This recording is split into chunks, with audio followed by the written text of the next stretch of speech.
is transformation matrix for a non-standard basis.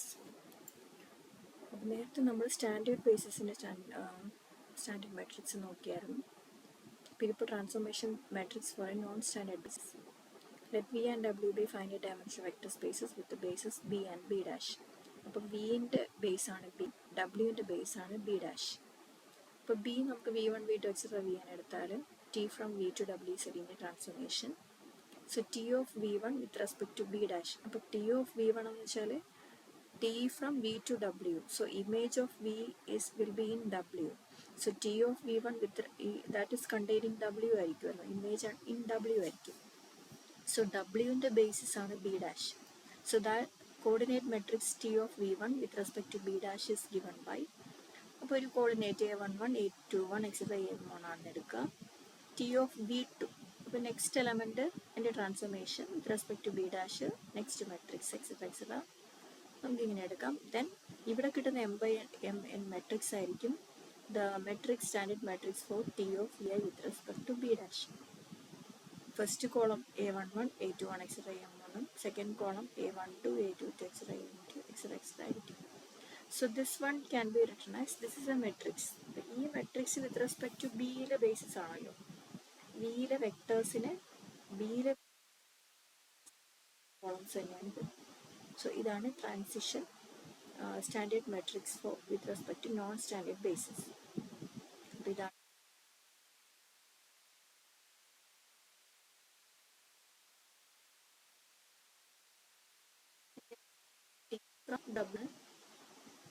T from W is the linear transformation. So ഇതിനകത്ത് B ഡബ്ല്യൂയുടെ basis B dash. അപ്പോൾ T of V I എന്ന് വെച്ചാൽ ഒരു particular V I എടുത്താൽ this V I belong B എന്ന basis. So the image will be in W. So അതിലെ basis B dash. അപ്പോൾ ഇതിനെ നമുക്ക് ബി ഡാഷിൻ്റെ ലിനിയർ എന്താണ് നമ്മുടെ കോർഡിനേറ്റ് മെട്രിക്സ് ഫോമിൽ എഴുതാൻ പറ്റും. അതാണ് നമുക്ക് ചെയ്യേണ്ടത്. Okay, for example let T from R2 to R2 given by T of x1 x2 is equal to x1 plus x2 first element 2x1 minus 2x2 second element. So find a matrix, standard matrix of T related to the basis B is equal to 1 2 minus 1 2. So this one will be the basis for domain either R2 അതായത് ഈ R B ഇതിലെ basis ആണ് B dash. Okay, ഇവിടുത്തെ basis ആണ് B എന്ന് പറയുന്നത്. And B dash is equal to set of all 1 0 0 1. ഇത് standard ആണെങ്കിലും ബി നമുക്ക് സ്റ്റാൻഡേർഡ് അല്ല. ഓക്കെ, അപ്പോൾ ഇതിനെന്താ ചെയ്യേണ്ടത്? സോ ഇതുപോലെ ഒരു ക്വസ്റ്റ്യൻ ചോദിക്കും, വിത്ത് റെസ്പെക്ട് ടു രണ്ട് ഡിഫറെൻറ്റ് ബേസിസ് തരും. അപ്പോൾ നമ്മൾ ചെയ്യേണ്ടത് ബിയിലെ എലമെൻറ്റ്സ് ആണ് നമ്മൾ V1 V2 ആയിട്ട് എടുക്കേണ്ടത്. ഓക്കെ, അപ്പോൾ ടി ഓഫ് നമുക്ക് 1 2 എടുത്താൽ എന്ത് വരും? T of 1 2 is equal to T of x1 x2 is defined as x1 plus then 2x1 minus 2x2 ആണ് ഡെഫിനിഷൻ. അപ്പോൾ ഇത് അപ്ലൈ ചെയ്യുമ്പം ഹിയർ x1 is 1 x2 2 ആണ്. അപ്പോൾ 1 plus then 2x1 2 minus 2 into 2 4 ആവും. 2 minus 2 minus 2. അപ്പോൾ ഇതാണ് this is the image of the first element 1 2. Similarly next one minus 1 2ൻ്റെയും image നമുക്ക് കണ്ടുപിടിക്കണം. So this is similarly x1 plus x2 ചെയ്ത minus 1 plus 2 then 2x1 minus 2 minus 2 times minus 4. അപ്പോൾ minus 6 ആയില്ലേ. ഇപ്പോൾ ഇതാണ് image. അപ്പോൾ ഇമേജ് വെറുതെ എഴുതിയാൽ മാത്രം പോരാ, we have to write 3 minus 2 as a linear combination of ഏതിലെ ഇതിനെ നമുക്ക് കോർഡിനേറ്റ് മെട്രിക്സ് ആയിട്ട് എഴുതണം. ഇപ്പോൾ നമുക്ക് α1 v1 plus α2 v2 is equal to നമുക്ക് ആ ഒരു പെർട്ടിക്കുലർ വെക്ടറിന് അങ്ങനെ ആ ഫോമിൽ എഴുതണം. അങ്ങനെ എഴുതുന്ന α1 α2 is the coordinate matrix. So 3 minus 2നെ നമുക്ക് ഇൻറ്റു ബി ഡാഷ് ആണ് എഴുതേണ്ടത്. ബി ഡാഷ് ഇതാണ് so alpha 1 into 1 0 plus alpha 2 into 0 1 എന്ന് എഴുതണം. ഇത് സ്റ്റാൻഡേർഡ് ബേസിസ് 1 0 0 1. അപ്പോൾ നമുക്ക് ഡയറക്റ്റ് ആൽഫ 1 കിട്ടും, രണ്ടാമത് -2 കിട്ടും, കാരണം ഇത് സ്റ്റാൻഡേർഡ് ബേസ് ആണ്. അല്ലെങ്കിൽ നമുക്കിത് എക്സ്പാൻഡ് ചെയ്യാം, ആൽഫ 1 ആൽഫ 2 എന്ന് കിട്ടിയില്ലേ. അപ്പോൾ ആൽഫ 1 ആരാ 3യും കിട്ടും. സിമിലർലി നെക്സ്റ്റ് ഏജ് 1 - 6 എഴുതാം. 1 - 6 is equal to എങ്ങനെ എഴുതണം, alpha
find the image of T of V ചോദിച്ചിട്ടുണ്ട്. Standard base matrix related to the basis.